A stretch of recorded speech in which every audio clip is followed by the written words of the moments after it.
Todo comenzó con una frase tan seca que aún hoy siento su eco: no puedo seguir con alguien que no aporta nada.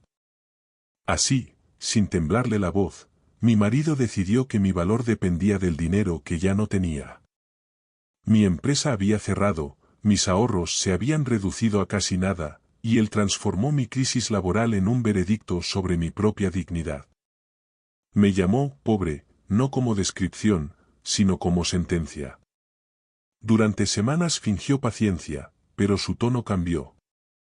Dejó de cenar conmigo, dejó de mirarme, dejó de incluirme en decisiones. Me trataba como si mi presencia fuera una deuda impagable. Hasta que una noche llegó con los papeles del divorcio ya preparados. Es lo mejor, dijo, evitando mirarme. Firmó rápido, como quien desea cortar un hilo que ya no le sirve. Me extendió el bolígrafo para que firmara yo también. No discutí. No lloré. No supliqué. Porque 24 horas antes había llegado una carta certificada que aún no había abierto. Una carta que me daba miedo, rabia y esperanza al mismo tiempo. La había dejado en la mesa, sin atreverme a romper el sobre. No sabía su contenido, pero intuía que venía del notario de mi abuelo. Él había muerto hacía 2 semanas, y yo no esperaba herencias ni bienes. Nuestra relación era distante. Aún así, el sello del sobre era oficial.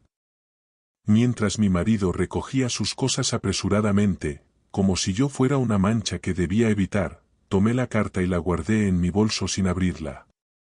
Él se fue sin mirar atrás, seguro de que me había dejado sin rumbo. Para él, yo era ahora una carga que debía soltar. Una mujer sin dinero, sin trabajo, sin brillo. Su despedida fue una sentencia cerrada, yo ya no servía. Cuando la puerta se cerró, abrí la carta con las manos temblorosas. Al desplegar las hojas, sentí un vuelco en el estómago. No era un simple aviso. Era un documento de sucesión completo. Mi abuelo me dejaba su casa principal, 2 cuentas bancarias, una participación empresarial estable y un fideicomiso protegido. Todo a mi nombre. Todo listo para ser aceptado. Solo debía acudir a la notaría con mi documento y firmar. Lloré en silencio. No por la herencia. Lloré por el contraste brutal. Mientras mi marido huía creyendo que yo me convertía en una carga, yo estaba a un día de convertirme en heredera de un patrimonio sólido. No era una victoria sobre él. Era una revelación sobre mí. Mi valor jamás había dependido del monto en mi cuenta ni del juicio de alguien incapaz de sostenerme en mis días difíciles. A la mañana siguiente fui a la notaría. La oficial revisó mi identidad, me explicó los pasos, estampó sellos y me entregó una carpeta gruesa que representaba un giro completo en mi destino. Fue extraño salir a la calle con un patrimonio que el día anterior no existía para mí. Caminé sin decirle a nadie lo que tenía ahora. No quería felicidades forzadas. Quería entender.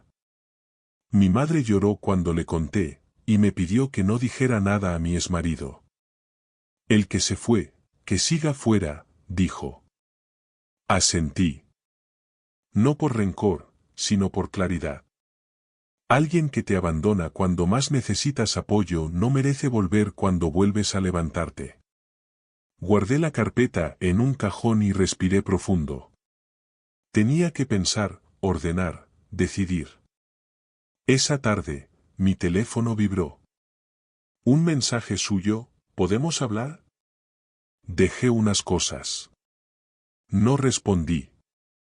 Sabía perfectamente que no hablaba de cosas materiales. Percibía la urgencia detrás de esas palabras. Pero yo ya no era la mujer temblorosa que él dejó. Ahora tenía un legado, un futuro estable y una verdad que él desconocía: la pobre no era tan pobre.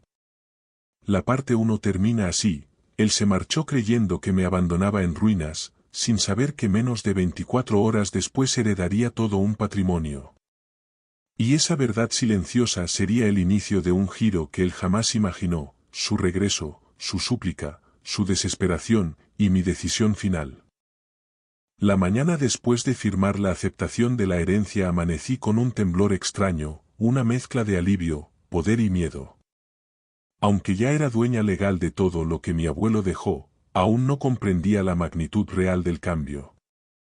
Tenía que organizar, inventariar, registrar y proteger. La riqueza no llega sola, llega con obligaciones, firmas y decisiones que nunca antes había tomado. Ese mismo día programé una reunión con el abogado encargado del fideicomiso. El abogado, un hombre meticuloso y directo, me recibió con una carpeta azul llena de documentos. «Felicidades, esto es más grande de lo que cree», dijo sin rodeos. Me explicó que la empresa en la que mi abuelo tenía participación seguía operando con éxito y que recibiría dividendos trimestrales. También me señaló que la casa principal tenía un valor enorme debido a su ubicación estratégica. Cada palabra que pronunciaba ampliaba la distancia entre la vida que yo tenía hace una semana y la que tenía ahora. Salí de allí con una lista de tareas técnicas: cambio de titularidad en registros públicos, revisión de cuentas, reunión con el administrador del fideicomiso y actualización de mis datos bancarios. Todo era nuevo y abrumador, pero también increíblemente claro. No era la mujer rota que él dejó. Era responsable de bienes, decisiones y un legado que debía proteger. Esa misma tarde, mientras revisaba la documentación en la mesa, volvió a escribirme. ¿Podemos hablar? De verdad. Otro mensaje: necesito explicarte algo. Y luego: no estoy bien. Los ignoré. Ya no podía permitirme caer en el círculo emocional que él dominaba tan bien. La distancia era mi única defensa. Pero al día siguiente, apareció sin aviso en la puerta de mi casa. Tocó 3 veces, con esa insistencia que conocía demasiado bien. No abrí. Me quedé quieta detrás de la puerta, escuchando cómo respiraba con ansiedad. Golpeó de nuevo y dijo: por favor, no me ignores. Solo 5 minutos. No respondió el silencio. Respondió mi determinación. No tenía nada que hablar con alguien que me abandonó cuando me vio vulnerable. Lo escuché marcharse lentamente, frustrado. Minutos después, recibí una llamada de mi madre. Me contó que él había ido llorando a su casa, diciendo que se equivocó, que actuó por estrés, que nunca quiso lastimarme. Excusas. Palabras baratas que solo aparecen cuando el arrepentimiento coincide con el beneficio perdido. Le pedí a mi madre que no lo atendiera más. Si vuelve, dile que mande un correo formal. Las emociones ya no eran el idioma de esta historia. Mientras tanto, me adentraba más en los detalles de la herencia. Descubrí que mi abuelo había dejado cartas privadas dirigidas a mí. En una de ellas me recordaba que la familia tiene valor más allá del dinero. Era una advertencia velada sobre la gente que aparece cuando huele oportunidad. Sus palabras me atravesaron, porque ya sabía quién sería el primero en intentar acercarse. El administrador del fideicomiso me recomendó establecer protocolos estrictos para proteger los bienes, no dar información a terceros, no firmar nada sin revisión legal, y mantener todo bajo registros notariales. Tomé notas de cada recomendación. Quería blindarlo todo. No por venganza. Por dignidad. El tercer día, él volvió a intentar comunicarse. Esta vez, por correo. Un mensaje largo, elaborado, lleno de arrepentimientos súbitos. No sabía que estabas tan mal, me dejé llevar por el trabajo, podemos intentar hablar como adultos. Cada frase sonaba hueca. Respondí con una línea exacta: este canal será el único medio de comunicación. No dije más. Esa noche dormí tranquila, pero la calma duró poco. A la mañana siguiente recibí una alerta bancaria. Alguien había intentado acceder a mi cuenta antigua, la que compartíamos cuando estábamos juntos.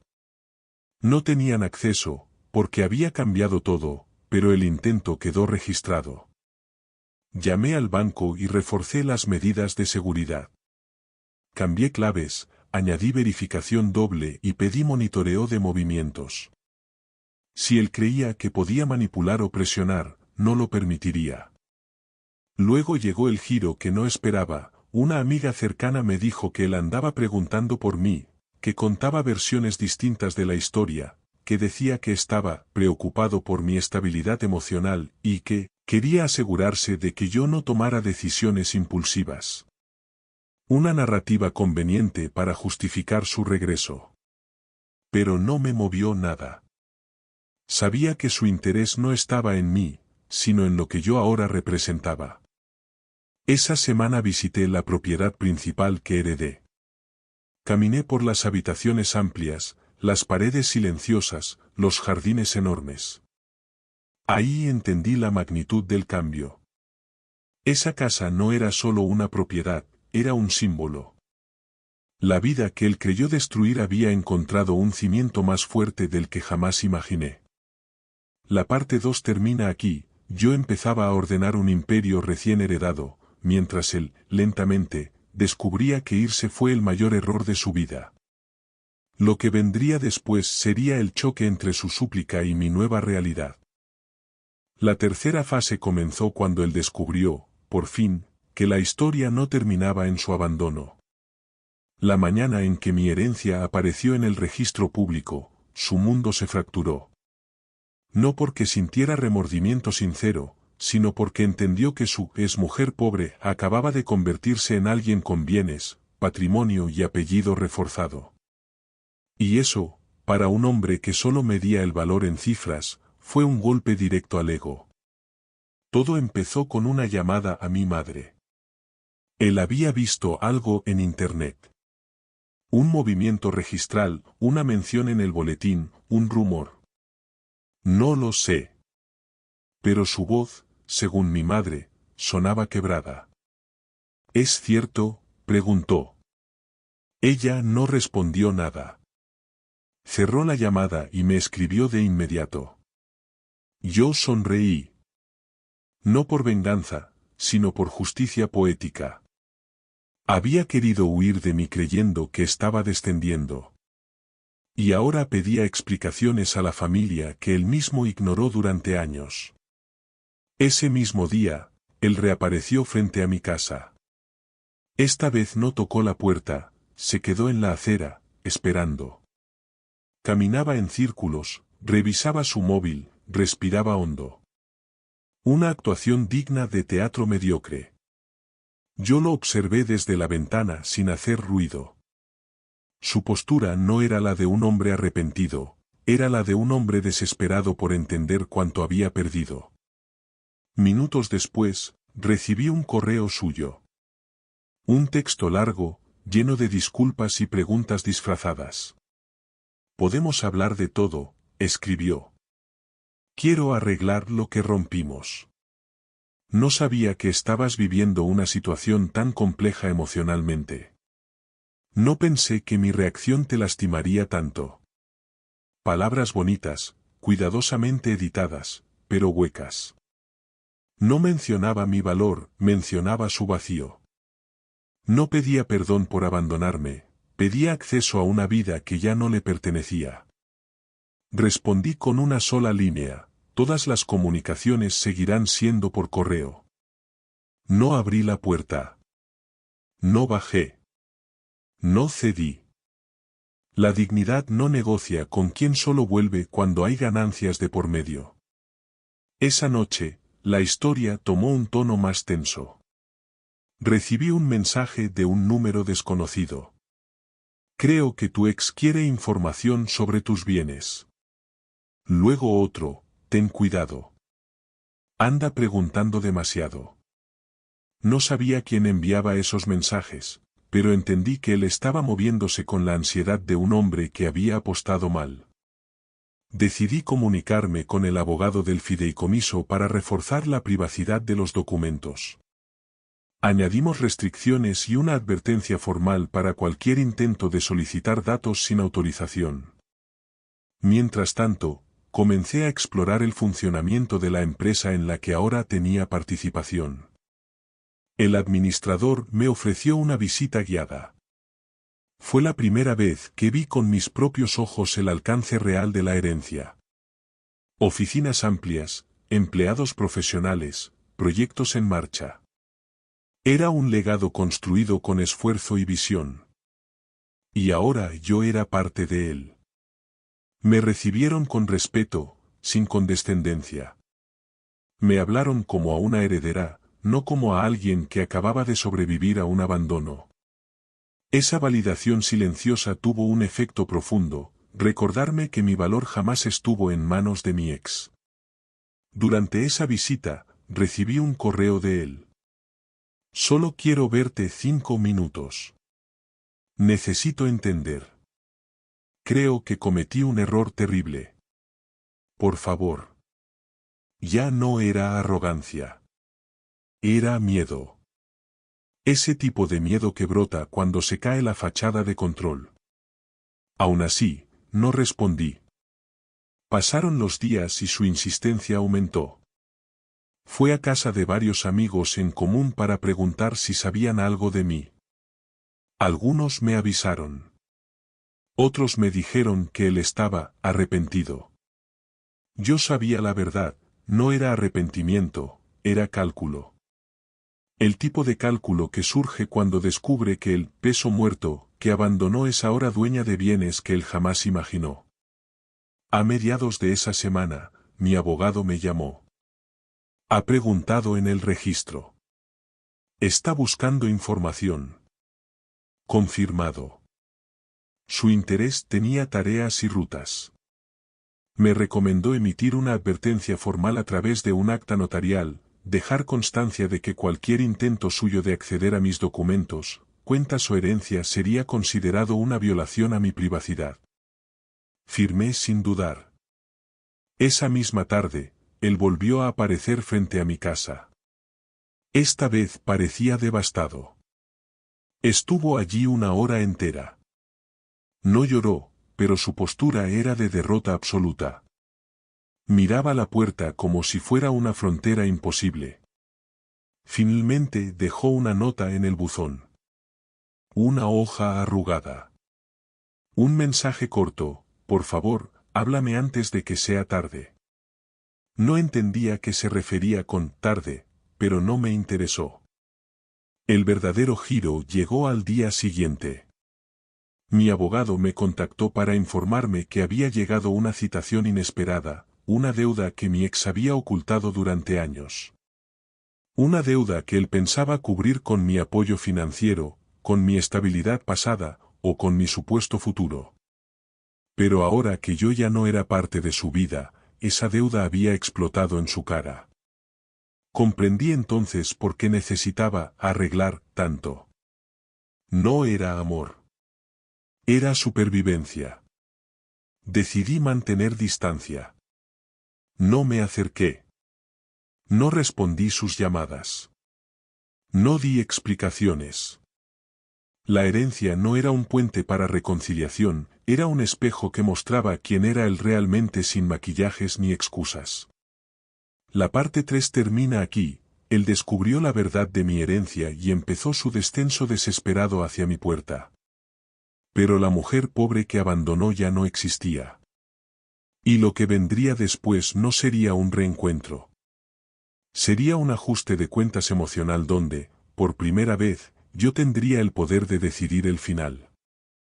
La cuarta parte comenzó con un cambio de escenario, ya no era él tocando la puerta ni buscando información en registros. Ahora se movía con la urgencia de quien siente que el tiempo se le está agotando.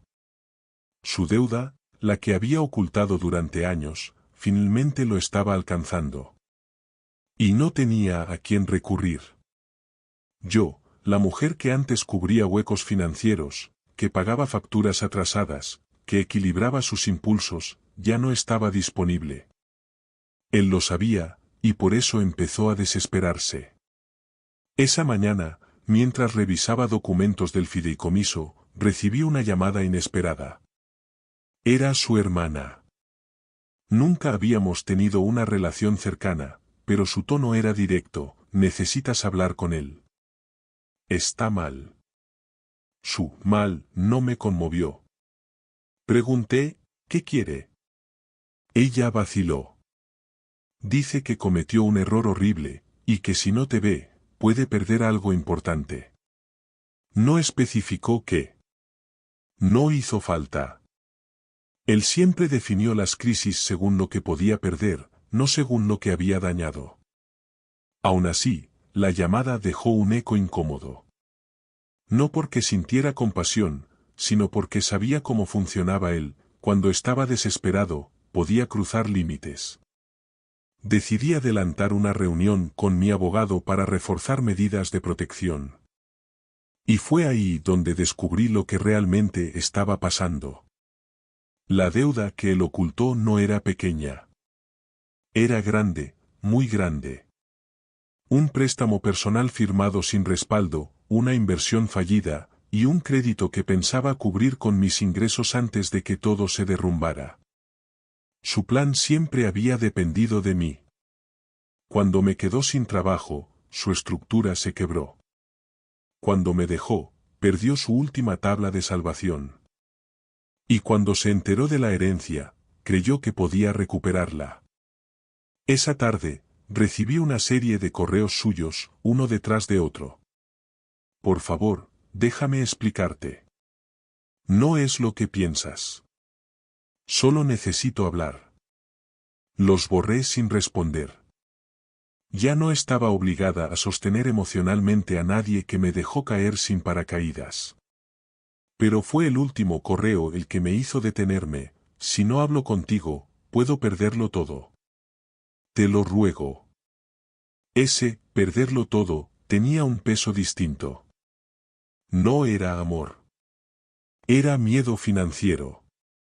Mi abogado me recomendó una estrategia clara: no reunirme con él sin un intermediario, no permitir encuentros improvisados, y sobre todo, no permitir que manipulara la narrativa. Yo acepté. No quería exponerme emocionalmente. La herencia no era una excusa para regresar a una vida donde yo era la muleta de alguien incapaz de sostenerse por sí mismo. Pasaron 3 días sin que él apareciera. Hasta que lo hizo. No en mi casa. En la oficina del abogado. Llegó sin cita, sudando, con los ojos rojos. Lo vi desde una ventana interna. No sabía que yo lo estaba observando. Caminaba de un lado a otro, sosteniendo una carpeta con fuerza, como si llevara dentro la última carta que podía jugar. El abogado salió a hablar con él, pero yo no me acerqué. Solo escuché fragmentos. Necesito hablar con ella. Es urgente. No sabes lo que está pasando. El abogado mantuvo la compostura: las comunicaciones seguirán siendo por correo. Nada más. Él salió frustrado, golpeando su propio muslo con rabia. Lo seguí con la mirada mientras se alejaba. Esa escena no me dio satisfacción. Me dio certeza. La certeza de que su urgencia no tenía nada que ver conmigo como persona. Era la urgencia de un hombre que había perdido acceso a lo que consideraba un recurso. Esa noche, recibí un mensaje de voz suyo. No lo quería escuchar, pero lo hice. Su voz sonaba rota. No por amor, sino por desesperación. Sé que no merezco que me escuches, pero necesito que entiendas: cometí errores muy graves. Estoy al borde de perder mi casa, mi trabajo, todo. No sabía cómo decirte la verdad. Pensé que podía manejarlo, pero necesito ayuda. Por favor, solo 5 minutos. No lloré al escucharlo. No temblé. Solo sentí un cansancio profundo. Ese tipo de agotamiento que llega cuando entiendes que alguien te usó emocionalmente durante años sin que tú lo vieras. Su voz no buscaba perdón. Buscaba rescate. Yo ya no era rescatista. Los días siguientes se volvieron un desfile de movimientos legales. Se estaban acercando fechas de pago para sus deudas, y él no tenía forma de afrontarlas. Su desesperación crecía, y la mía disminuía. Era como si, por primera vez, los roles se invirtieran. Él avanzaba hacia un abismo, y yo subía escalones hacia estabilidad. Pero el momento clave llegó un viernes. Recibí una citación de una oficina financiera. Pensé que era un error, pero al abrir el sobre, comprendí, él había intentado usar mi nombre en uno de sus trámites antiguos. No pudo completar nada porque ya no tenía autorización ni vínculos legales conmigo, pero el intento quedó registrado. Mi abogado reaccionó en segundos, levantamos una advertencia notarial y solicitamos una restricción formal. Ya no era solo emocional. Era legal. Ese mismo día, él volvió a aparecer frente a mi casa. Esta vez no caminó en círculos. Solo se sentó en el borde de la acera, mirando el suelo. Estuvo allí por más de una hora. No tocó la puerta. No llamó. Solo esperaba. Yo, desde la ventana, lo observé con una calma que jamás imaginé tener. Ya no sentía miedo. Ya no sentía rabia. Sentía distancia. Una distancia tan grande que parecía un océano entero. La parte 4 termina aquí, él caía en su propio vacío, intentando agarrarse de una mujer que ya no estaba disponible. Y yo, por primera vez, entendía que mi vida ya no orbitaba alrededor de su abandono. Mi historia se estaba reescribiendo, y él ya no era protagonista. La quinta parte comenzó con un silencio extraño. No era el silencio de él desapareciendo ni el mío ignorándolo, era un silencio lleno de tensión contenida, como si algo estuviera a punto de romperse. 2 días después de verlo sentado en la acera, recibí un correo suyo, esta vez más corto. Solo quiero darte algo que es tuyo. No aclaraba qué. No pedía perdón. No rogaba. Solo esa frase. Era sospechoso. Demasiado. Lo reenvié a mi abogado de inmediato. Él me respondió en menos de 10 minutos, no se reúna con él. Si tiene algo que entregar, debe hacerlo por medio de nosotros. Acepté. No sabía si era una táctica emocional, un intento de reabrir comunicación o un movimiento desesperado para involucrarme en sus problemas legales. Lo que sí sabía era que no quería exponerme a nada que me devolviera a la vulnerabilidad del pasado. Ese día me enfoqué en los trámites de la herencia. Fui a la empresa administradora para firmar documentos adicionales. El contador me explicó la manera correcta de manejar los dividendos, las mejores rutas fiscales y la estrategia a largo plazo que mi abuelo había dejado establecida. Escuchar todo aquello me hizo comprender algo importante, mi nueva vida tenía cimientos. Ya no estaba improvisando, estaba construyendo. Mientras regresaba a casa, recibí un mensaje de una amiga cercana, tu ex estuvo buscándote en mi trabajo. Está mal. Otro mensaje de otra amiga, creo que quiere decirte algo fuerte. Su insistencia aumentaba. Pero ya no me afectaba. Cada día que pasaba, yo me sentía más firme, más capaz de enfrentar cualquier cosa que él intentara. Mi vida ya no giraba en torno a su presencia ni a su ausencia. Esa noche, sin embargo, ocurrió algo distinto. Recibí un correo del abogado. Él dice que quiere entregar un sobre. Asegura que es importante y que le pertenece. Mi primera reacción fue desconfiar. Pero el abogado sugirió aceptarlo, con condiciones estrictas. Debía entregarlo directamente en la oficina, en presencia de personal, sin interacción conmigo. Acepté. Prefería cerrar cualquier cabo suelto que pudiera usar después para manipular la narrativa.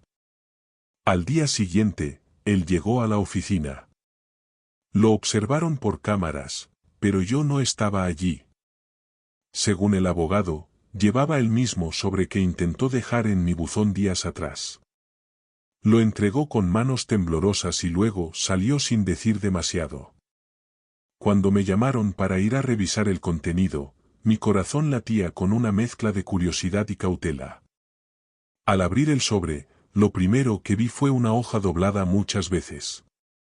La desplegué lentamente. Era una copia de su situación financiera actual, deudas, intereses, préstamos vencidos. Una bomba a punto de estallar. Luego había otra hoja, un recibo de una institución que desconocía. Y finalmente, una carta manuscrita. La leí con detenimiento. La carta no era una disculpa. Ni siquiera era una admisión emocional. Era una confesión fría. Me explicaba que había usado mi nombre en el pasado para intentar conseguir un préstamo, sin mi autorización. Nunca llegó a concretarlo porque necesitaban mi firma, pero su intención había quedado registrada. Sabía que yo lo descubriría tarde o temprano. Y confesaba que cuando se enteró de mi herencia, pensó que podía compensar todo, recuperando nuestra relación. No mencionaba amor. Mencionaba conveniencia. Mencionaba oportunidades. Mencionaba miedo. Lo más impactante vino al final: si no me ayudas, puedo perder la casa y todo lo que tengo. No sé qué hacer. Nunca debí haberte dejado ir. Esa frase era un espejo. No reflejaba dolor, sino la caída del ego. El mismo hombre que me llamaba pobre ahora rogaba por ayuda. Y no por quién soy, sino por lo que tengo. Entregué el sobre a mi abogado y él tomó una decisión inmediata: registrar la carta como evidencia notarial. Esto lo protege de cualquier intento futuro de manipulación o reclamo. Agradecí. Por primera vez entendía lo importante que era documentar todo. Esa tarde, mientras salía de la oficina, lo vi a lo lejos. Estaba en la acera, apoyado contra una pared, con la mirada perdida. No me vio. Observé su postura encorvada, su respiración pesada, su cansancio evidente. No sentí lástima. Sentí distancia, y una certeza profunda: su caída no era mi responsabilidad. Él eligió abandonar. Él eligió mentir. Él eligió ocultar. Él eligió jugar con mis recursos, con mis emociones y con mi estabilidad. Yo elegí reconstruirme. Cuando llegué a casa, me preparé un té y me senté en el silencio cómodo de mi sala. Miré alrededor. Todo tenía un orden nuevo. Una vida nueva. Una versión mía que no existía cuando él se fue. Me pregunté si en algún momento tendría sentido cerrar esta historia con una conversación final. Pero la respuesta llegó sola: no. Al día siguiente recibí otro correo de él. Más corto que los anteriores. Por favor, solo dime si alguna vez podremos hablar. Y entendí que aún no comprendía la profundidad del cambio. Pensaba que la puerta seguía entreabierta. Pensaba que mi silencio era un puente. Pero no, mi silencio era un muro. Un muro construido con dignidad, con claridad y con la certeza de que no necesitaba volver atrás para confirmar que tomé la decisión correcta. La parte 5 termina aquí. Él, cada vez más hundido, buscaba aferrarse a una versión de mí que ya no existía. Y yo, más firme que nunca, sabía que la verdadera liberación estaba en no mirar atrás.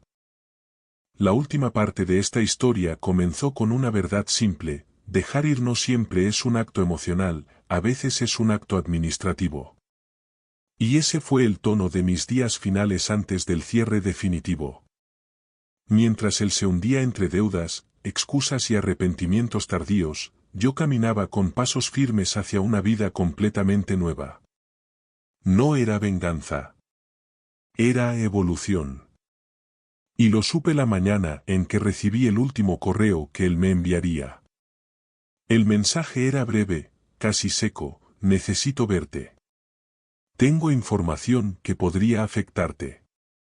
Una frase hecha para generar alarma. Una táctica reciclada. Pero algo en ese tono me indicó que no debía ignorarlo sin más.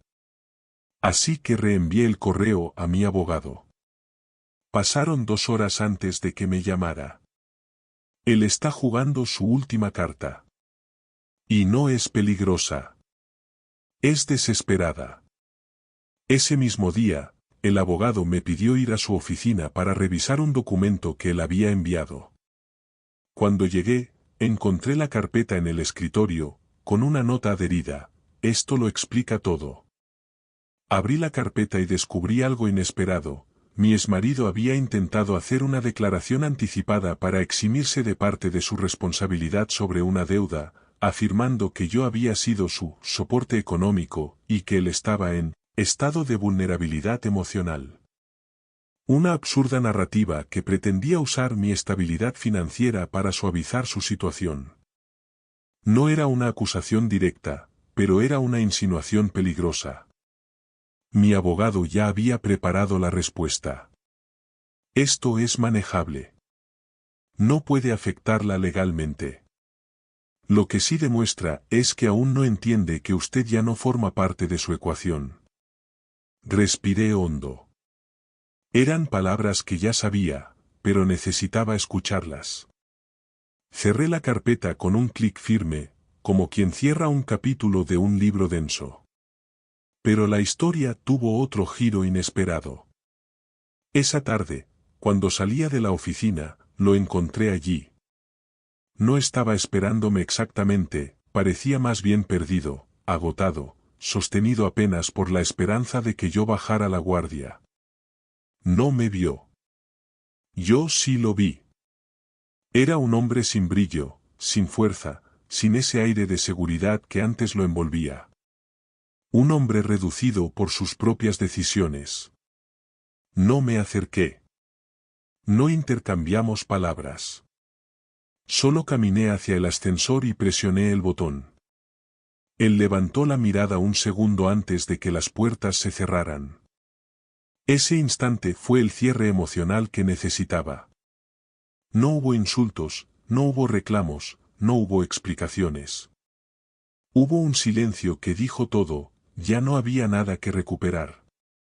Los días siguientes fueron de organización meticulosa. Formalicé los últimos documentos de la herencia, actualicé registros, entregué copias certificadas, cerré cuentas antiguas, abrí nuevas. Mi vida se convirtió en una secuencia de trámites que, curiosamente, se sentían más liberadores que cualquier gesto emocional. Era como reconstruir una casa desde los cimientos, ladrillo por ladrillo, ya sin miedo a que alguien más la derribara. Recibí otro correo suyo. No era un pedido. No era una súplica. Era una despedida. Entiendo que no quieres hablar conmigo. Solo quiero que sepas que lo siento. Ojalá pudiera cambiar muchas cosas. Leí el mensaje con calma. Por primera vez, no sentí rabia, ni tristeza, ni alivio.